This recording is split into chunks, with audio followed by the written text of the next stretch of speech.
Okey. Kah. Buku berarti nyenalai ulang kan kesimpulan umum je, Cok. Cok kesimpulan umum. Bah, nyantik lu lumayan you. Nyo karena waktu ni terbatas. Kah. A'udzubillahi minasyaitonirrajim. Bismillahirrahmanirrahim. Alhamdulillahirabbil alamin wassalatu wassalamu ala asyrafil anbiya'i mursalin wa ala alihi washabihi ajmain. Allahumma yassir wa la tu'assir wa tamil bikhair. Allahumma yassir wa la tu'assir wa tamil bikhair. Allahumma yassir wa la tu'assir wa tamil bikhair. Rabbi syrah li sadri wa yassir li amri wahlul 'uqdatam min lisani yafqahu qawli. Amin ya rabbal alamin. Jadi kesimpulan masalah kalamullah dengan kelompok-kelompok Islam yang lain bisa dikumpulkan pada dua kias. Kias yang pertama, kalam Allah adalah sifat baginya Allah. Dan semua sifat adalah kadim. Maka kalam Allah kadim. Kias yang pertama.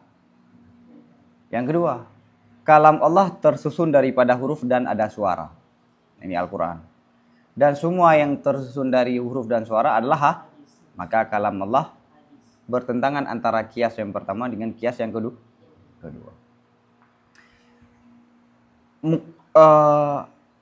Asy'ariyah tidak menerima muqaddimah sugra pada kias yang kedua. Apa? Kalam Allah tersusun daripada suara dan huruf. Sedangkan Hanabilah, sebagian Hanabilah dan Al-Hasyiyah kubra muqaddimah kedua. Apa? Semua yang tersusun daripada huruf dan suara itu hadis. Hanabilah tidak menerima. Malah menurut sebagian Hanabilah, suara huruf bahkan tulisan, bahkan mushaf itu adalah kadim. Saking parahnya. Jadi tidak semua yang ada hurufnya, ada tartibnya itu hadis. Berarti apa? Kadim. Qaramiyah itu tidak menerima kubra kias yang pertama. Apa kubra kias yang pertama? Bahwa semua sifat itu kadim. Karena bagi Qaramiyah boleh sifat Allah itu hadis. Qiyamul hawadis dengan zat Allah. Sedangkan Mu'tazilah menolak sugra kias yang pertama. Apa?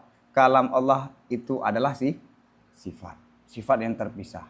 Faham? Jadi dalam dua kias terhimpun 4 mazhab. Ada yang menolak sugra, ada yang menolak kubra, ada yang menolak sugra yang muqaddimah yang kedua dan kubra muqaddimah yang kedua, kias yang kedua. Paham ya? Kesimpulan sebelum kita masuk, karena ini adalah ada hubungannya dengan di belakang. Titik pertengkaran kita dengan Qaramiyah, dengan Al-Hanabilah, Al-Hasyiyah itu lemah dan tidak diperhitungkan mazhab mereka. Maka titik pertengkaran yang benar-benar serius dengan Mu'tazilah. Kita menetapkan bahwa ada kalam nafsi ataupun hadisun nafsi dan sudah diberi argumen pada pembahasan yang lalu. Mu'tazilah mengatakan hadisun nafsi, kalamun nafsi yang ada pada jiwa pada manusia itu bukan kalam tapi ilmu, pengetahuan. Seperti saya mengetahui yang ada tersimpan dalam hati saya. Ataupun pengetahuan saya terhadap muqaddimah, ataupun saya menginginkan, ada keinginan untuk mengungkapkan tapi belum saya ungkapkan. Jadi itu kembali kepada iradah, kembali kepada ilmu, bukan kembali kepada yang namanya kalam. Sekarang kita akan menjelaskan syubhat Mu'tazilah, lanjutan daripada syubhat Mu'tazilah. Wa idauhu annal kalama imma amrun aw nahyun aw khabarun aw istighbarun. Penjelasannya syubhat yang sudah dibahas panjang lebar. Bahwa sungguh kalam, ada kala itu perintah, ada kala larangan, ada kala informasi, ada kala meminta informasi. 4. Amal khabaru falafdun yadullu ala ilmin fi nafsil mukhbiri. Faman alima syai'a wa arifat lafdal mawdu'a lid dalalati ala dhalika syai' qadarbi mathalan. Fa innahu ma'na ma'lumun yudraku bil hissi.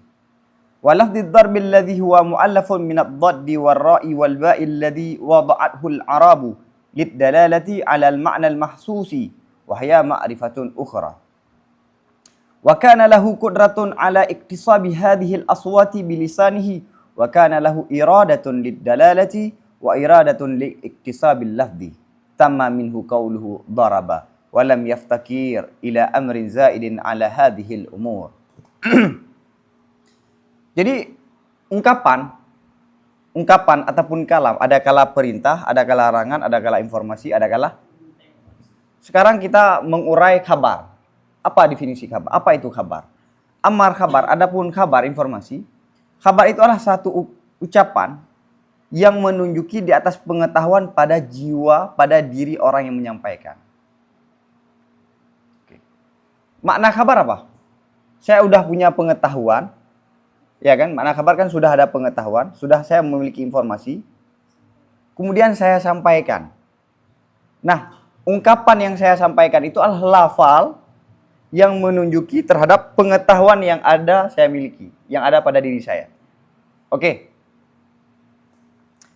Faman alima syai'a, maka siapa saja yang mengetahui sesuatu, misalnya kita mengetahui kebakaran rumah ataupun ada suatu kejadian. Wa arifal lafdha, dan mengetahui lafal yang dibuat, yang diwabak untuk menunjuki terhadap sedemikian sesuatu. Seperti memukul misalnya. Kita mengetahui ada kejadian pemukulan. Bahasa Arab pemukulan apa? Daraba. Daraba sudah diwabak. Jadi ada dua pengetahuan. Pengetahuan pertama apa? Pengetahuan kejadian. Yang kedua pengetahuan lafal yang menunjuki terhadap kejadian tersebut. Kalau dalam bahasa Arab daraba. Fa innahu, maka bahwa sungguh makna darabah itu suatu makna yang diketahui, makna maklum yang dapat diketahui dengan panca indera. Karena memukul bisa kita saksikan. Nah, dan lafal darbi. Lafal darbi itu tersusun daripada dad, ra, dan ba, yang mana lafal ini telah dibuat oleh orang Arab, untuk menunjuki terhadap makna yang bisa didapatkan panca indera tersebut. Wahya, pengetahuan yang kedua ini adalah pengetahuan yang lain. Jadi ada dua pengetahuan. Kabar itu ada dua pengetahuan. Pengetahuan kejadian, pengetahuan lafal untuk mengungkapkan kejadian. Paham? Yang mana kejadian ini mahsus. Wa kana lahu qudratun ala iktisabi hadhil aswati bilisani. Dan adalah bagi orang itu memiliki kemampuan untuk melahirkan ataupun mengusahakan suara itu dengan lisannya. Kita mengetahui kejadian, mengetahui lafal yang bisa mengungkapkan kejadian itu adalah daraba. Karena kejadian itu memukul dalam bahasa Arab. Dan dia ada kemampuan untuk mengucapkan lafal daraba dengan lisannya. Wa kana lahu, dan adalah bagi orang itu ada keinginan, kehendak untuk dilalah dan kehendak untuk mengusahakan lafal. Jadi kejadian, kemudian pengetahuan lafal, punya kemampuan mengucapkan, dan ada keinginan untuk mengucapkan, dan ada keinginan untuk mendalahlah, untuk mengarahkan lafal ini menunjukkan ke situ. Ada 4 berarti kejadian. Bagaimana terjadinya suatu informasi? Bukan terjadi, mengungkapkan informasi. Saat saya menceritakan ada pemukulan di suatu daerah. Pertama, pengetahuan terhadap kejadian itu bisa didapatkan dengan panca indera. Yang kedua, lafal yang bisa menghikayahkan cerita tersebut, yakni daraba kalau dalam bahasa Arab. Yang ketiga, saya punya kemampuan, saya bisa mengucapkannya, lisan saya tidak bermasalah, bukan bisu. Dan saya ada kehendak untuk dalal apa? Lafal ini untuk menunjuki itu. Dan saya punya keinginan untuk mengucapkan lafal tersebut. Maka saat itu lahirlah lafal daraba. Saya bilang, daraba Zaidun Amran. Jadi prosesnya itu, kapan daraba Zaidun Amran terucapkan pada seseorang? Pengetahuan terhadap kejadian, pengetahuan wada' lafal, punya kemampuan, dan ada iradah terhadap mengucapkan lafal, dan iradah terhadap dalalah. Ada 5 ya. Lihat, detail kan?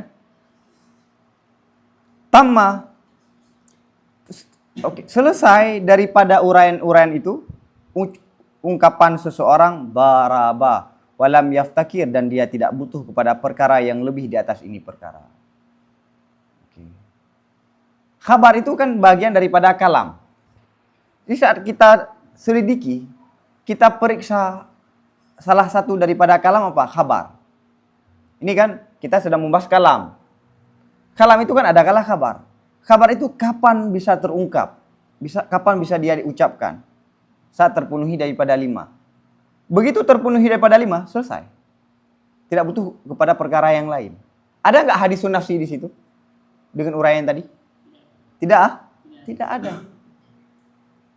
Fakulu amrin qaddartumuhu siwa hadza fanahnu nuqaddiru nafyahu. Maka semua perkara yang kamu asumsikan selain ini, maka kami asumsikan tidak ada sesuatu tersebut. Semua perkara, wahai kalian Asy'ariyah, yang kalian asumsikan yang selain ini, kalau kamu menambahkan sesuatu yang selain daripada yang sudah kami sebutkan, menurut kami itu tidak ada. Yang ada apa? Ilmu terhadap kejadian, ilmu terhadap wada', mampu untuk mengungkapkan, ada iradah untuk dalah dan ada iradah untuk mengungkapkan. Hanya sekedar itu. Wa yatimmu ma'a dzalika qauluhu daraba wa yakunu khabaran wa kalaman. Dan sempurna dengan sedemikian, selesai dengan sedemikian perkataannya daraba. Dan adalah perkataan daraba itu adalah khabar dan dia itu adalah kalam. Mana kalam nafsi? Enggak ada kok. Maka kalam nafsi anggapan kalian itu kembali kepada ilmu ataupun pengetahuan. Wa amal istikhbar fahuwa dalalatun ala anna fin nafsi talaba ma'rifatin. Adapun istikhbar. Istikhbar itu adalah menunjuki di atas bahwa sungguh dalam jiwa itu ada keinginan untuk mengetahui.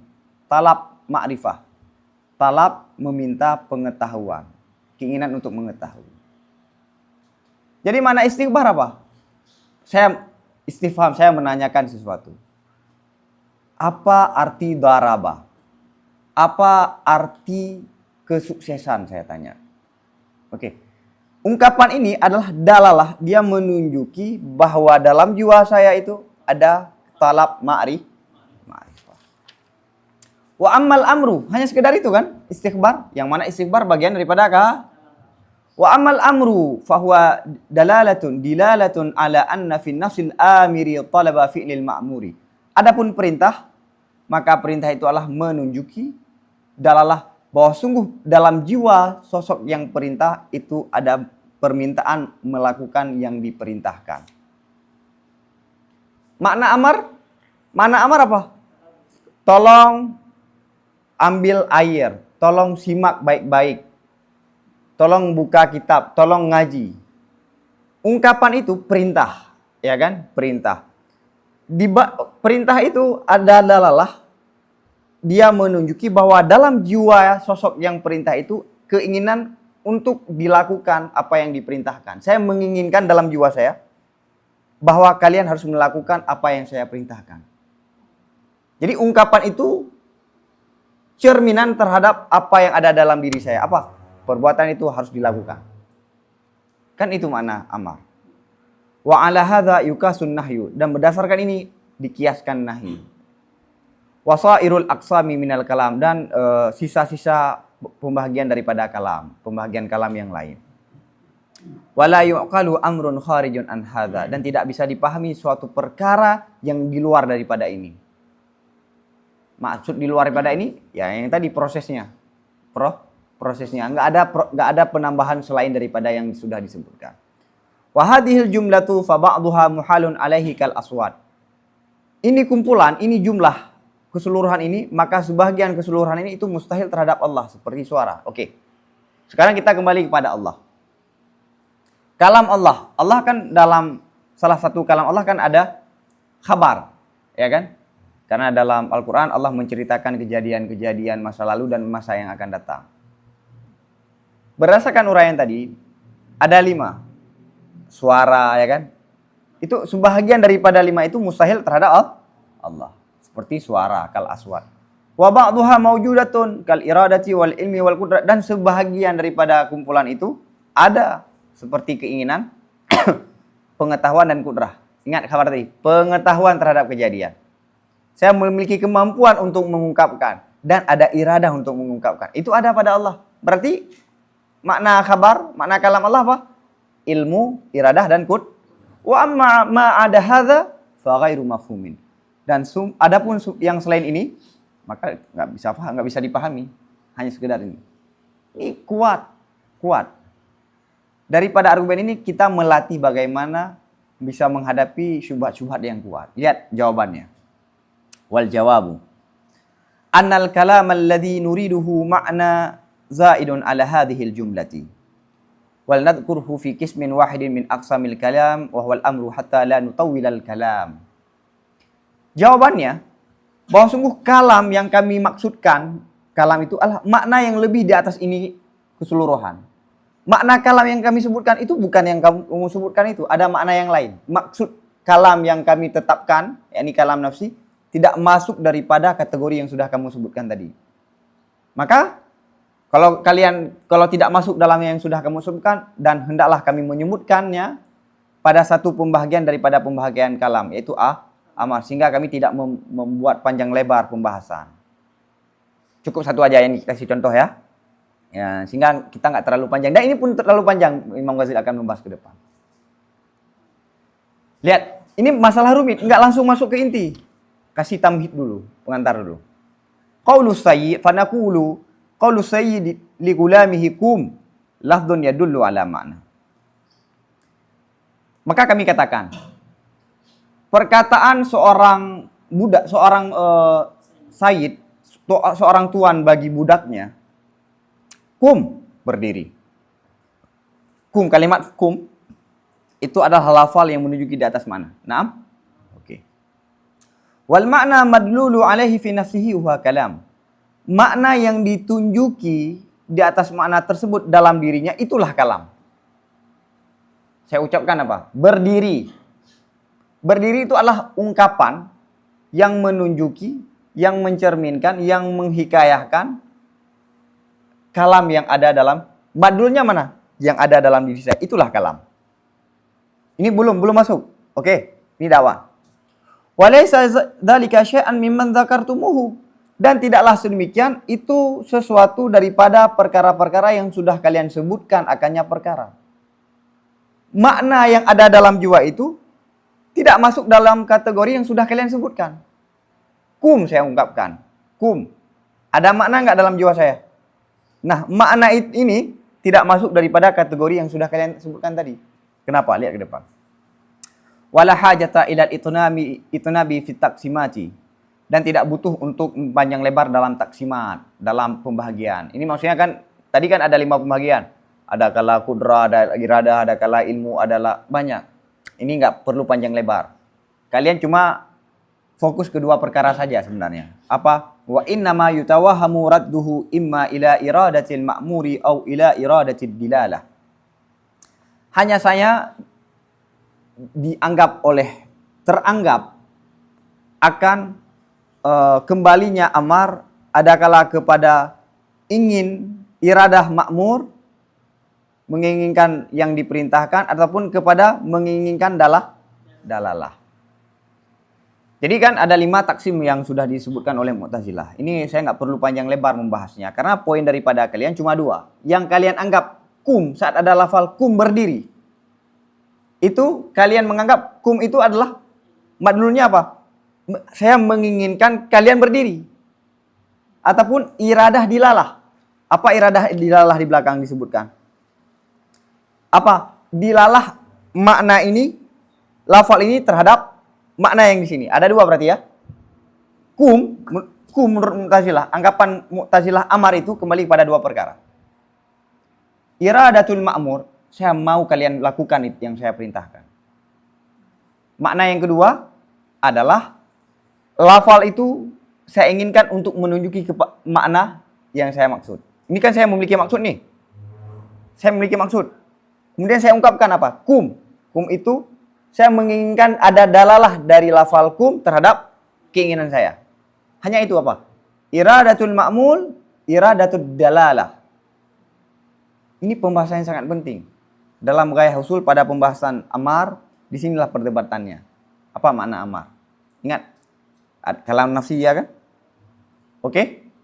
Jadi anggapan Mu'tazilah kalau ada seorang perintah, dia mengungkapkan perintah itu, ungkapan itu adalah berangkat daripada keinginan dia untuk melakukannya. Seseorang yang diperintahkan untuk melakukan apa yang diperintahkan. Ataupun Dia menginginkan lafal itu menunjuki terhadap maknanya, hanya sekedar itu. Tapi makna itu kan nggak dibahas. Coba lihat. Menginginkan lafal itu menunjuki pada makna. Makna itu kan nggak dibahas. Hanya hubungan dilalah. Dan iradah keinginan dia. Apa yang dia inginkan? Makna itu kan nggak dibahas oleh. Makanya kalam yang kami maksud nggak masuk dalam kategori kalian yang kami maksudkan. Wa muhalun ayyuqal huwa iradatud dilalah li'anna dilalah tastad'i madlulan wal madlul ghairu dalilin wa ghairu iradatid dilalah. Mustahillah bahwa dikatakan perintah itu adalah iradah dilalah. Jadi ada dua opsi tadi kan menurut Mu'tazilah. Ini taksim dulu. Menurut kalian amar itu ada kala iradah dilalah, ada kala iradah makmur. Ada dua. Yang pertama, jika kalian menafsirkan amar itu adalah iradah dilalah, ini mustahil. Mustahil. Mustahil kalau amar itu iradah dilalah. Kenapa? Karena bahwa sungguh dilalah itu membutuhkan pada madlul. Ya kan? Dalalah itu pasti ada dalil, ada madlulnya enggak? Oke? Dilalah itu adalah hubungan antara madlul dengan dalil. Kalau saya mengungkapkan ataupun ada sendal menunjuki ada orang di dalam. Orang di dalam itu adalah madlul, sendal itu adalah dalil. Hubungan keduanya namanya dilalah. Terpaham bahwa ada orang di dalam karena ada sendal itu adalah dilalah. Oke. Dilalah itu membutuhkan madlul ya enggak? Kapan terjadilah? Ada madlul. Madlul oke. Wal madlul ghairu dalil. Madlul itu bukanlah dalil. Apakah orang di dalam itu adalah sendal? Dan madlul itu bukan juga iradah dilalah. Maksudnya kayak tadi. Kembali ke contoh yang tadi. Madlul ini orang di dalam. Orang yang di dalam apakah sendal? Enggak, sendal hanya menunjuki orang di dalam. Berarti kalau persoalan yang kita bahas ini, lafal menunjuki kepada dalalah kepada makna. Berarti makna itu bukanlah lafal itu. Madlul bukanlah dan bukan iradah dilalah. Yakni dalam persoalan tadi, madlul orang di dalam. Apakah madlul, yakni orang di dalam itu adalah keinginan bahwa biar sendal itu menunjuki. Oke? Ini kan sendal menunjuki ada orang di dalam. Oke, dalil, madlul, dilalah. Reaksi jiwa saya, reaksi pikiran saya bahwa ini menunjuki saya, iradah. Saya menginginkan ada iradah, ada dilalah dari sini, dari sendal ke orang di dalam. Apakah itu orang di dalam? Madlul bukanlah dalil dan bukan iradah dilalah. Ada tiga ya. Orang di dalam madlul, sendal dalil, hubungan keduanya dilalah. Hubungan saya dengan dalil dan madlul itu iradah. Kalau ke persoalan ini, saya mau kalian minum. Ataupun ya minum. Ada makna nih kan? Kalian minum. Tolong kalian minum sekarang. Ini adalah lafal. Dalil. Dia menunjuki makna yang ada dalam jiwa. Ini madlul. Ungkapan tadi, dalil. Hubungan keduanya, dalalah. Saya menginginkan. Saat saya menginginkan gini. Saya menginginkan lafal. Kalian minum. Minumlah kalian. Untuk menunjuki terhadap makna di sini. Keinginan itu, iradah itu. Apakah makna yang ada dalam jiwa saya? Bukan. Kayak tadi, keinginan saya bahwa sendal itu ada dalalah untuk madlul. Keinginan itu apakah orang di dalam? Ya jelas bukan, mustahil. Paham? Karena itu, iradah itu adalah reaksi ataupun hubungan jiwa kita dengan dilalah tersebut. Sekali lagi, minum, tolong minum. Minumlah kalian. Minumlah kalian itu lafal. Yang mana lafal itu menunjuki terhadap makna yang ada dalam jiwa saya. Lafal itu namanya dalil. Sedangkan makna yang ada dalam diri saya adalah hubungan antara keduanya adalah. Kan saya manusia aktif. Hidup ya nih, manusia hidup. Saya menginginkan. Oke, saya sudah menghadirkan makna nih kan. Kalian harus minum. Sudah ada makna kan? Apa makna itu? madlul. Saya mau mengungkapkan lafal itu, biar lafal itu ada dilalah terhadap makna ini. Keinginan tadi apakah makna yang tadi? Keinginan, bukanlah makna yang tadi. Maka kalau kalian maksudkan amar itu adalah iradatud dilalah, mustahil. Kenapa? Karena dilalah itu butuh kepada madlul. Madlul ini bukanlah dalil dan madlul ini bukanlah iradah dilalah. Sedangkan dilalah butuh kepada madlul, butuh kepada dalil. Iradah dilalah bukan madlul. Paham? Oke. Ini jelas ini.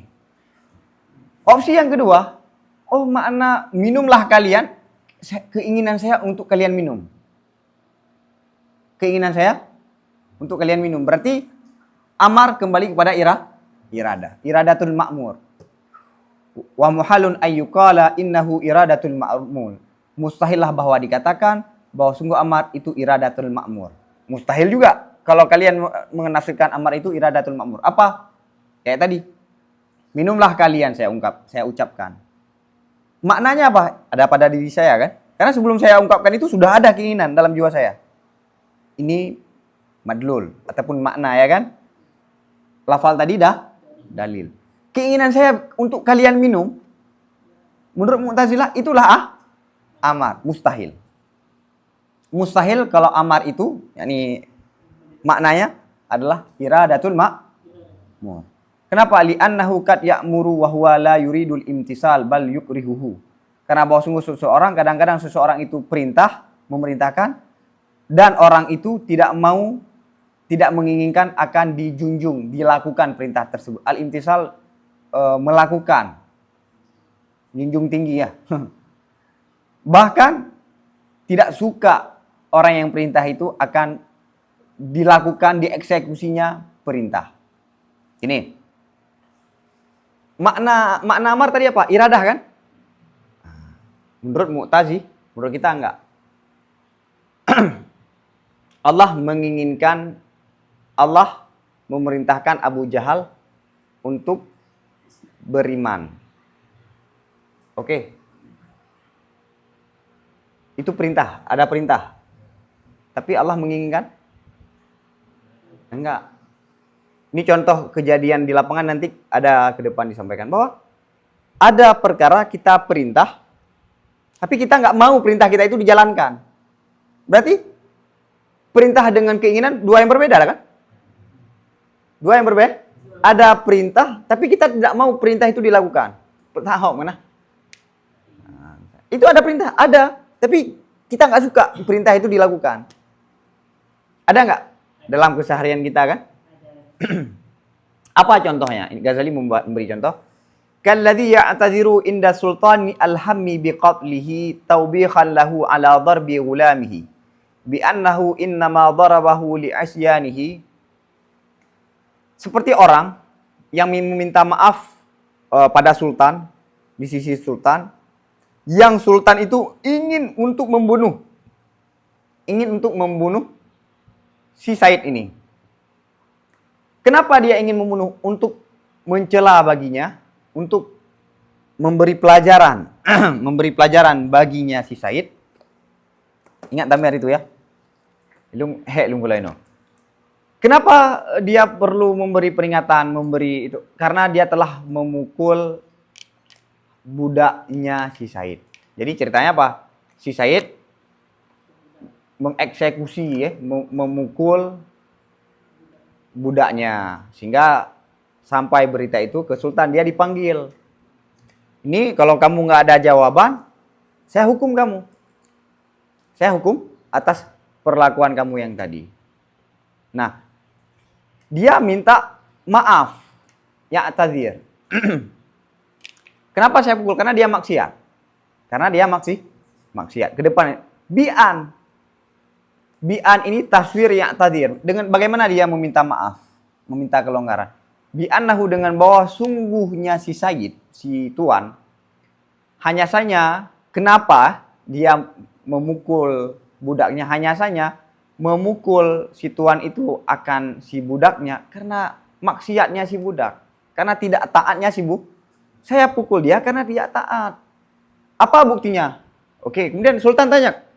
Saya Sultan pukul dia, saya tonjok dia karena dia nggak patuh dengan saya. Makanya saya tonjok. Apa bukti bahwa dia itu nggak taat sama saya? Nah, wa ayatuhu. Ayatuhu itu kan dalil.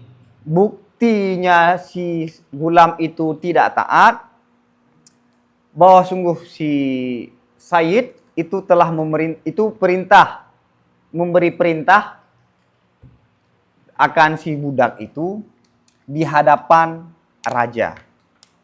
Fayaksihi, maka si budak itu tidak patuh akannya si Sayyid. Jadi apa buktinya? Nah, sekarang saya perintah dia. Saya perintah dia dan dia nggak taat. Nah, lihat langsung. Apa bukti dia nggak patuh dengan saya? Saya perintah di depanmu, dia nggak mau melakukannya. Dia nggak mau melakukan, makanya saya pukul. Paham? Mungkin bisa jadi kejadiannya bukan karena nggak taat. Oke.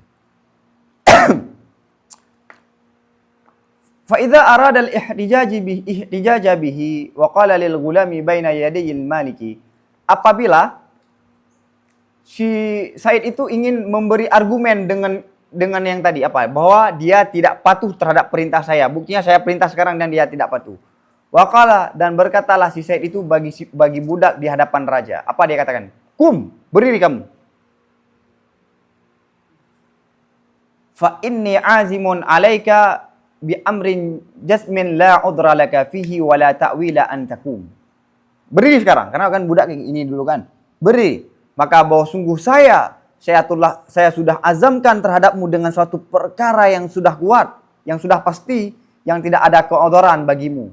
Yang tidak ada maafan bagimu padanya sesuatu tersebut. Dan tidak ada takwil bahwa kamu berdiri. Tidak ada celah untuk kamu tidak berdiri. Sekarang kamu berdiri. Sekarang kamu berdiri. Perintah kan? Kamu berdiri. Saya ada suatu perkara yang tidak bisa saya maafkan. Dan kamu harus berdiri. Perintah nggak itu? Apakah dia mau menginginkan? Apakah dia ada keinginan bahwa si budak itu berdiri? Kalau berdiri berarti nggak taat dong, nggak maksiat. Berarti itu perintah tapi dia nggak mau si budak ini berdiri. Karena kalau berdiri, dia tipu. Karena alasan dia pada Sultan tadi, saya kasih perintah ke dia nggak taat, dia nggak patuh. Buktinya apa? Sekarang saya perintah dia, oke ya. Ini saya praktek nih, saya perintahkan dia di hadapan kamu, wahai raja, tapi dia tidak patuh. Berdiri. Kalau dia berdiri, nah orang yang perintah itu, tidak ada keinginan bahwa, kenapa? Karena nanti dia akan kena hukuman. Ada perintah nggak? Tapi tidak ada keinginan. Itu membuktikan bahwa amar perintah bukanlah keinginan. Paham? Alhamdulillah. Fahuwa fi hadzal waqti amirun bil qiyami qata'an wa ghairu muridin lil qiyami qata'an. Maka si tuan pada waktu itu, pada ini waktu, dia adalah yang memerintahkan dengan berdiri pasti dan tidak menginginkan untuk berdiri juga pasti. Fal talabul ladzi qama bi nafsihi alladzi dalla lafdzul amri alaihi huwal kalam. Maka keinginan, permintaan itu bertempat, yang berada dengan dirinya si orang tersebut. Oke. Yang telah ditunjuki oleh lafal perintah di atasnya talab. Itulah kalam. Pada kejadian tadi, kan dia ada keinginan si budak ini berdiri. Yang mana keinginan itu dapat ditunjuki oleh ungkapannya kum. Keinginan itulah kalam. Kalau kamu tafsirkan keinginan itu adalah talab adalah iradah, padahal dia tidak mau tidak ada iradah. Wahwa ghairu iradatil qiyam, dan kalam ini bukanlah iradah al-qi. Wa hadza wadihun indal munsif. Ini jelas bagi orang yang objektif, yang tidak fanatik. Kata lain munsif, yang lawan daripada fanatik. Ini kalau orang nggak fanatik, kalau dia tidak terdahulu dia memakan dan menerima mazhab Mu'tazilah, dia bisa percaya ini. Jadi kesimpulannya, Amar itu menurut Mu'tazilah iradatul dilalah, ada kala iradatul ma'mur. Iradatul dilalah itu bermasalah, iradatul ma'mur juga bermasalah. Masih ada debat juga. Fa in qila hadza syakhsu laisa bi amrin 'alal haqiqati walakinnahu muhimun annahu amirun. Maka jika ada yang mengatakan, orang ini si Said tadi bukanlah si perintah secara hakikatnya, itu pura-pura saja. Walakinnahu, akan tetapi orang itu dia memberi anggapan bahwa sungguh dia itu Allah yang memerintah. Dia ingin memberitahu bahwa saya ini perintah lu, padahal dia bukan tidak memerintah. Paham? Pada hakikatnya dia enggak kok perintah. Pura-pura. Qulna hadza batilun min wajhin. Ini ungkapan ini dia bukan amir, bermasalah dari dua sisi. Sisi yang pertama, sisi yang kedua. Sisi yang pertama, ahaduhuma annahu law lam yakun amiran lima tamahada udruhu indal maliki.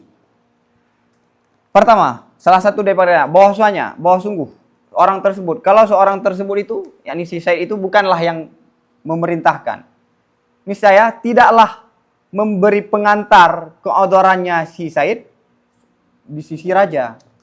Kalau itu bukan perintah, dia nggak mengatakan tadi, ini saya buktikan, dia sudah saya bukti bahwa dia tidak taat, saya perintah di hadapanmu bahwa dia tidak patuh dengan perintah saya. Kalau itu dia bukan amir, maka dia nggak mengatakan itu. Dia tidak membuat pengantar nih. Tidak membuat pengantar keodoran dia. Kenapa saya mukul dia? Karena, paham? Itu pertama. Walakila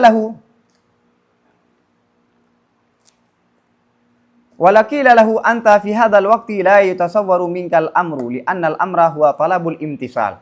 Dan sungguh dikatakan bagi orang si Said ini, dikatakan bagi Said. Boleh kita katakan bagi si Said? Engkau pada ini waktu tidak mungkin daripadamu itu ada perintah. Kenapa? Karena bahwa sungguh perintah itu adalah permintaan untuk dilakukan. Wa yastahilu an turida al-an al-imtisal, dan mustahilah bahwa engkau menginginkan sekarang perintah. Yani apa? Imtisal, dilakukannya perintah. Wahwa, kenapa? Wahwa, dan dianya imtisal, dilakukannya perintah itu, melaksanakan perintah itu sebab celakamu. Kalau dia terima, kalau dia imtisal, celakamu. Fa kaifa tatma'u fi an tahtaja bi ma'siyatihi li amrika wa anta ajizun amri. Maka bagaimana engkau menginginkan pada bahwa engkau memberi hujjah, kamu memberi bukti dengan maksiatnya, dengan tidak patuhnya si budak bagi perintahmu, padahal kamu tidak mampu, ajizun, tidak mampu memerintahkannya si budak. Kenapa? Idz anta ajizun an iradati ma fihi halakuka wa fi imtisalihi halakuka. Karena kamu itu tidak mampu menginginkan sesuatu yang padanya sesuatu itu celakamu, dan dalam imtisalnya juga celakamu. Jadi boleh kita katakan pada si Said, kamu itu bukan perintah, nggak mungkin perintah saat itu. Kenapa? Mana perintah kan, perintah kita dilaksanakan. Dan mustahil perintah kamu itu dilaksanakan saat itu. Karena kalau dilaksanakan, kamu kena hukuman. Ya kan? Dan bagaimana? Maka karena itu, bagaimana kamu sekarang memberi argumen bahwa dia itu tidak patuh pada kamu, dengan cara kamu perintah terhadap dia, padahal kamu saja tidak mampu untuk memberi perintah. Kenapa? Idz anta, karena kamu tidak mampu menginginkan sesuatu, ini menginginkan amar. Ini masih, kamu tidak mampu menginginkan apa? Makna iradah tadi apa? Makna amar apa? Talabul imtisal. Kamu kan tidak mampu nih. Makna talab adalah, makna amar talabul imtisal.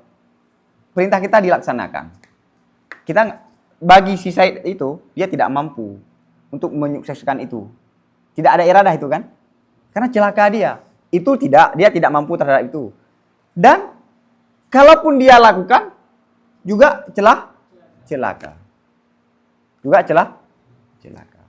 Wala syakka fi annahu qadirun 'alal ihtijaj wa anna hujjatahu qa'imatun wa mumahidatun li'udrihi. Dan tanpa ragu bahwa sungguh si Said tadi, si tuan tadi mampu untuk memberi argumen. Dan bahwa sungguh argumen itu ada, berdiri, dan mumahidatun, dan yakni mumahidatun itu menjadi perantara untuk keodorannya si Said. Ya kan? Jadi bahwa dia mampu untuk memberi argumen itu, dan argumen dia yang lakukan itu adalah pemulus terhadap perlakuan dia itu karena sudah memukul budaknya. Ini bukti loh, wahai raja, saya perintah dia tidak mau. Saya perintah sekarang. Nah, hujah dia itu qaimah. Qaimah wa mumahidah, yakni bisa memuluskan dia untuk untuk keodoran dia tadi. Oke. Wa hujjatuhu maksiatul amri. Hujjah argumen daripada si Said adalah tidak patuh perintah dan terlaksana. Falaula tasawwurul amri ma'a tahaqquqi kirahatil imtisali ma tusawwira ihtijaju sayyidi bidzalika albattata wa hadha qati'un fi nafsihi liman ta'ammalahu. Maka kalau bukan ada tasawur Ammar, terpaham Ammar, beserta adanya kebencian, dilaksanakan perintah tersebut, sungguh tidak tersaurkan, tidak terpahami berargumennya Said dengan sedemikian sama sekali. Wahada, ini pasti pada dirinya si Said bagi orang-orang yang menta'amulkan, memikirkan akan ini. Jadi gini. Ini pahami. Saya termasuk agak lambat dalam saya pahami cerita ini. Paham ya? Damirnya ya kan? Jadi apa bukti bahwa di situ Ammar pada kejadian itu? Kalau bukan ada Ammar di situ dan dia tidak mau Ammar itu dilaksanakan, kirahatul imtisa. Sungguh dia tidak, kalau bukan ini Ammar, ini maksudnya, kalau bukan ini Ammar, yang mana di samping ada perintah, dia tidak mau perintah itu dia dilakukan, tidak mungkin dia memberi argumen di hadapan sisa saat itu. Tidak mungkin. Dia memberi argumen bahwa saya memukul dia karena dia tidak patuh dengan saya. Apa bukti bahwa dia tidak patuh saya perintah terhadap yang mana? Dia tidak mau perintah dia itu dilakukan. Ada perintah nggak? Ada perintah. Dia mau nggak perintah dilakukan? Tidak mau. Kalau bukan ini Ammar, maka argumen dia tadi apa? Di hadapan Said. Bukan argumen sama sekali. Bukan argumen itu. Dan ini jelas bagi diri si Said, bagi orang-orang yang ta'am. Sisi yang pertama itu ya. Sisi yang kedua. Atsani huwa anna hadzal rajula law hakal waqi'at lil muftiyina wa halafa bit talaqi tsalathi inni amartul abda bil qiyami baina yadayil maliki ba'da jiryani itabil maliki fa asa la afta kullu muslimin bi anna talaqahu ghairu waqi'in. Sisi yang kedua, bahwa sungguh lelaki yang tadi, yakni si Said yang tadi, kalau dia menceritakan kejadian itu bagi mufti. Oke, kejadian itu dia cerita sama mufti. Wahalafa, dia bersumpah dengan menalak 3 bagi istrinya. Apa yang dia sampaikan? Isi hikayah apa? Bahwa sungguh saya perintahkan budak saya dengan berdiri di hadapan raja setelah berlakunya kritikan raja. Saat saya sudah dikritik oleh raja, saya dimarahin oleh raja, oke. Gini raja, saya pukul dia karena dia nggak patuh. Saya perintahkan dia saat itu untuk membuktikan bahwa emang dia tidak apa. Saya suruh dia berdiri. Fa'asa, maka dia tidak apa. Ini apa hukumnya ini? Oke. Kalau dia menceritakan ini, la afta, sungguh, ini saya sungguh berfatwa setiap muslim dengan bahwa talaknya itu tidak jatuh. Oke. Jadi ada perintah nggak di situ? Kejadiannya ada perintah kan? Dia menceritakan bagi mufti kejadian tersebut. Dan dia bersumpah bahwa saya benar-benar memerintahkan dia dan dia tidak mau. Oke, kalau emang itu nggak kejadian, talak 3. Apakah dia talaknya jatuh? Enggak, karena emang benar-benar ada perintah dan dia tidak mau melakukan. Iya kan? saya bersumpah bahwa saya sudah perintah dia. Saya ceritakan kejadian dan sudah saya perintah tapi dia tidak mau. Kalau enggak saya talak istri 3. Apakah jatuh talaknya? Karena tidak dilakukan perintah dia? Enggak, ada perintah enggak? Ada.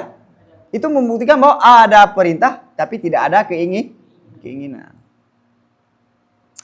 Walaysa lil mufti ay yaqula ana a'lamu annahu yastahilu an turida fi misli hadzal waqti imtisal al-ghulami wa huwa salabu halakika.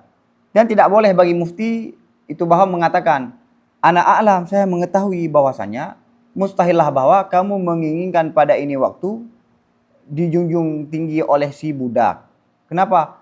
Karena menjunjung tingginya si budak, melaksanakan si budak terhadap perintah kamu itu sebab celakanya kamu.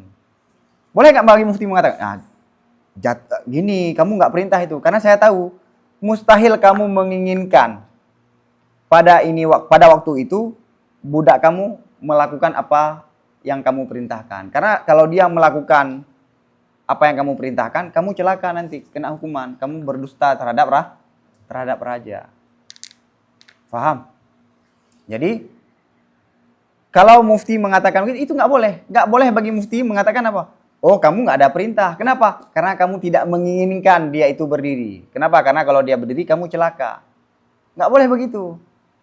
Kenapa? Wal amar itu adalah iradatul imtisal. Amar itu adalah iradah, keinginan untuk dilaksanakan perintahnya. Fa'idzan, maka saat itu ma amarta, maka engkau tidak ada perintah saat itu.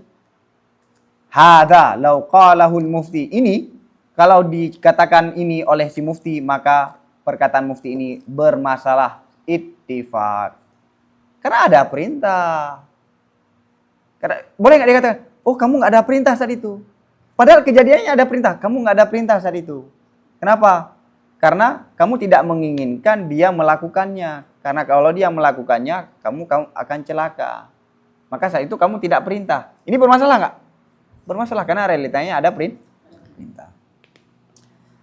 Faqadin kasyafal ghita'u walaha wujudu ma'na huwa madlulul lafdi zaidin ala ma'adduhu minal ma'ani.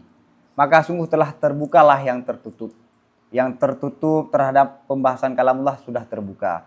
Walaha wujudu makna, dan nampaklah adanya suatu makna yang makna itu adalah madlul daripada lafaz, yang madlul itu lebih terhadap sesuatu yang kalian hitungkan, wahai Mu'tazilah, hanya sesuatu daripada Nah, sekarang udah jelas nih.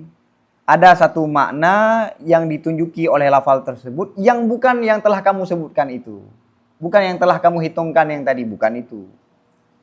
Wa nahnu nusammi dzalika kalaman, dan kami namakan itu semua kalam. Itulah maknakah?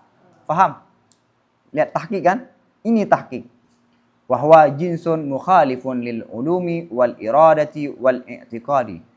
Kalam ini jenis yang berbeda bagi ilmu dan iradah dan i'tiqad. Wa dzalika la yastahilu thubutuhu lillahi ta'ala, dan sedemikian yakni makna kalam tidak mustahilah adanya kalam itu bagi Allah Ta'ala, bahkan wajib adalah adanya kah? Kenapa? Argumen Imam Ghazali apa? Karena itu sungguh kalam bahagian daripada kesempurnaan. Faidan, maka saat itu kalam yang itulah yang dimaksudkan dengan kalam kadim. Yakni kalam yang dibahas itulah yang dimaksudkan dengan kalam nafsi tadi. Itulah yang dimaksudkan dengan kalam huwa, ini kembali kepada kalam nafsi yang diuraikan tadi. Paham? Oke. Wa ammal huruf fahiya hadisatun wa hiya dilalatun alal kalam. Adapun huruf, ungkapan tadi kan, perintah. Dalam Al-Quran ada perintah, ada larangan, ada informasi, ya kan? Huruf-huruf yang ada dalam Quran itu semua haru. Wahia, dan huruf itu menunjuki terhadap dia adalah menunjuki terhadap kalam. Yang kalam yang mana? Hakikat kalam yang ada di sini. Wa dalil ghairu madlul. Dalil bukanlah Apakah huruf itu kalam Allah? Bukan. Karena dalil bukanlah Kayak tadi, sendal bukanlah orang yang di dalam. Sendal hanya menunjuki yang ada di dalam. Lafal itu yang menunjuki terhadap makna di sini. Yang dalil bukanlah wala yattasifu bi sifatil madlul, dan dalil tidak bersifat, tidak berstatus dengan status madlul. Dan madlul tadi, madlul daripada kalam Allah apa? Kadim. Lafalnya dalil. Apakah status yang dimiliki oleh madlul juga dimiliki oleh dalil? Enggak. Ini apa? Madlul berstatus kadim. Saat ada lafal menunjuki kepada kadim, apakah dia juga kadim? Enggak, kayak api nanti akan disampaikan. Ke depan ada bagus banget uraian Imam Al-Ghazali. Faham? Madlul bukanlah dalil, dan sifat yang dimiliki madlul tidak dimiliki oleh dalil. Wa in kanat dilalatuhu dzatiyatan. Sekalipun adalah dalalahnya dalil itu dzati, sekalipun yang ditunjuki oleh dalil itu dirinya madlul, bukan perkara yang di luar. Paham? Seperti misalnya kalau kita artikan nih, hayawan natik itu ya diri insan, bukan. Tapi kalau masyi itu adalah awaritnya. Putih, berwarna, punya ukuran, itu awaritnya, bukan diri manusia. Nah, lafal yang ada pada Al-Quran itu, itulah yang dia menunjuki diri Al-Quran yang ada pada kadim. Apakah saat ini kan dalil, ini madlul. Status madlul apa? Kadim. Apakah ini juga berstatus? Enggak, karena dia hadis, ada urutannya, ada penyusunannya, dari tidak ada kemudian ada saat ditulis. Ini ada syubhat, lihat ke depan. Fa innahu hadisun, maka bahwa sungguhnya dalil itu hadis. Wa yadullu ala sani qadim, dan menunjuki hadis itu enggak seperti alam. Alam ini alam, kal alam seperti alam, maka bahwa sungguh alam itu hadis kan? Alam itu baharu. Dan alam itu menunjuki terhadap Tuhan yang apa bukti bahwa dalil tidak memiliki status madlul? Alam ini menunjuki adanya Tuhan. Tuhan itu kadim. Apakah alam ini kadim? Karena dia dalil. Enggak. Alam bukanlah Tuhan. Tuhan bukanlah alam. Status yang dimiliki oleh Tuhan tidak dimiliki oleh. Faham? Famin aina yab'adu an tadulla hurufun hadisatun ala sifatin kadimatin ma'a anna hadhihi dilalatun bil istilah. Maka di mana jauh, ini tidak mungkinlah bahwa ditunjuki huruf-huruf yang huruf itu baharu di atas sifat yang kadim, beserta bahwa sungguh huruf ini adalah dalalah secara istilah. Alam itu menunjuki adanya Allah. Allah itu kadim, ini alam itu hadis. Maka kalau ini boleh, kenapa huruf yakni Al-Quran yang kita baca ini, dia itu adalah menunjuki kepada kalam nafsi yang kadim, yang mana itu kadim, ini hadis. Di mana masalahnya kalau ini boleh, kenapa ini nggak boleh? Walamma kana kalamun nafsi daqiqan zalla an dhihni aktsarid du'afa falam yusbatu illa hurufan wa aswatan tawajjaha lahum ala hadzal madhhabi as'ilatun wastib'adatun nushiru ila ba'dihha liyustadalla biha ala tariqi daf'i fi ghairiha. Manakala adalah kalam nafsi itu dakik dalam, niscaya tersesat, tergelincir daripada pikiran kebanyakan orang-orang yang lemah. Tidak bisa dipahami oleh kebanyakan orang-orang pikiran yang lemah. Falam yusbatu, maka mereka tidak menetapkan kecuali huruf dan suara. Ini Hanabilah nih. Mereka tidak menetapkan kalam Allah kecuali ya huruf dan suara. Karena gara-gara mereka tidak bisa memahami pembahasan kalam nafsi, karena pembahasan kalam nafsi sangat dalam, tertujulah bagi mereka itu, dari mereka itu kan, terhadap ini mazhab kalamun nafsi, oleh pertanyaan, tertujulah pertanyaan-pertanyaan. Jadi fa'il daripada tawajjah as'ilatun, tertujulah lahum, dari mereka itu misalnya, dari mereka itu terhadap ini mazhab oleh pertanyaan-pertanyaan dan istib'ad, jauh, perkara yang tidak jauh, yang kami akan memberi isyarah kepada sebahagiannya istib'ad dan islah. Untuk apa? Supaya dapat terpetunjuk dengan sebahagian ini terhadap cara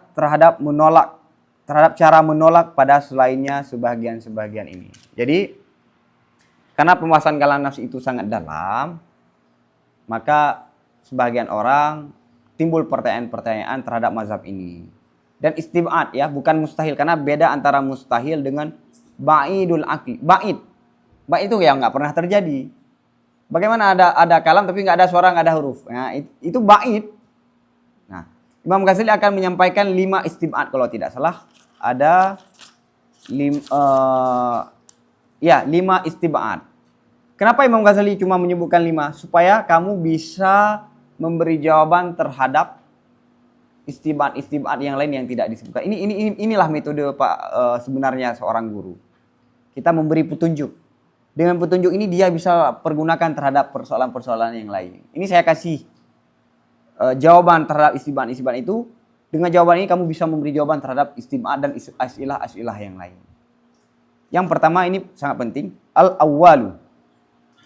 Qaulul qaili kaifa sami'a Musa alaihi wassalam kalam Allah Ta'ala. Pertanyaan pertama. Bagaimana Nabi Musa mendengar kalam Allah? Asama sautan wa harfan, apakah dia mendengar suara dan huruf?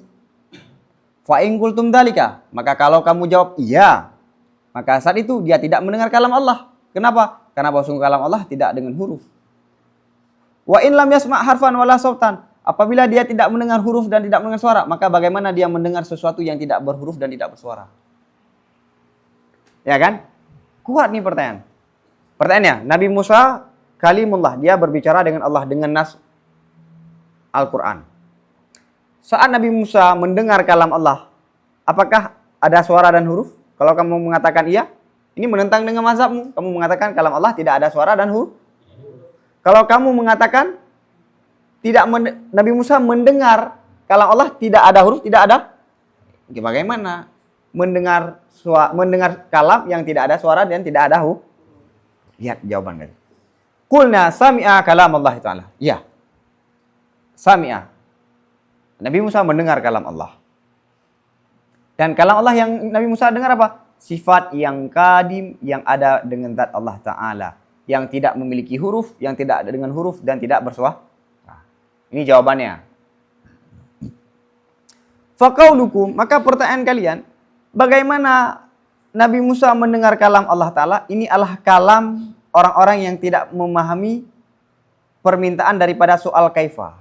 Maksudnya pertanyaan kalian, kalau Nabi Musa mendengar kalam Allah, bagaimana cara Nabi Musa mendengar kalam Allah? Nah, pertanyaan ini muncul dari orang-orang yang tidak paham maksud daripada kaifa. Kaifa. Nah, kenapa ke depan akan disampaikan? Fa'innahu madza yutlabu. Karena bahwa sungguh kaifa, karena bahwasanya madza yutlabu, apa yang diinginkan dengan kaifa? Dan dengan apa mungkin memberi jawaban terhadap kaifa. Jadi ini orang ini tidak paham pemakaian kaifa. Apa pertanyaan kaifa itu kapan dihadirkan dan bagaimana cara jawabnya. Jadi salahnya apa? Pemakaian kaifa. Bagaimana Nabi Musa itu salah pertanyaannya. Salah pemakaian Maka kalau dia nggak paham, falyufham dzalika. Maka hendaklah dia pahami itu dulu. Pahamilah sedemikian sehingga dia dapat memahami mustahilnya pertanyaan. Nah, maka kita harus memberi pemahaman supaya dia mengetahui itu pertanyaan itu mustahil. Jadi ada satu kaidah yang sangat penting yang disampaikan oleh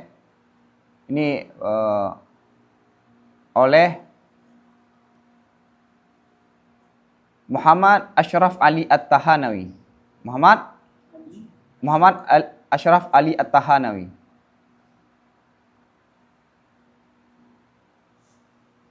Apa? Farkun bainad dalil wan nadhir. Farkun bainad dalil wan nadhir. Beda antara dalil dan nadhir. Wa innama yajuzu mutalabatul mudda'a bid dalil la bin nadhir. Wa innama yajuzu mutalabatul mudda'a bid dalil la bin nadhir. Hanya saya boleh meminta terhadap dakwaan itu dengan bukti, bukan dengan bandingan. Bukan dengan bandingan. Misalnya begini. Ada seorang raja Inggris, George yang 5. Dia membuat pesta yang luar biasa. Karena apa? Karena dia sudah dilantik kayak misalnya Donald Trump. Tapi ini akan ada televisi dulu. Ada seorang raja, begitu dia dilantik raja, dia membuat perayaan yang luar biasa. Yang belum pernah ada orang yang membuat. Ada orang yang tanya, apa buktinya? Jawaban kita apa? Jawaban kita, masyhur ceritanya, ada tertulis dalam koran.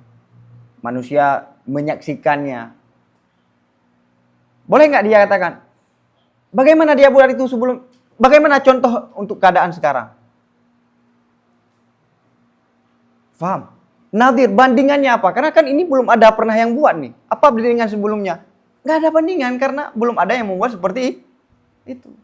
Jadi terhadap dakwah itu yang dibutuhkan apa? Dalil. Dalil apa? Orang yang menyaksikan ataupun berita yang tersampaikan. Saat Allah menyampaikan, di hari akhirat, kaki dan tangan bisa berbicara. Kita kasih bukti. Bukan kasih bandingan. Karena bandingan ini nggak ada. Jadi beda antara dalil dengan nadir. Dakwaan itu yang dibutuhkan dalil, bukan nadir. Ya sekarang bisa dijawab.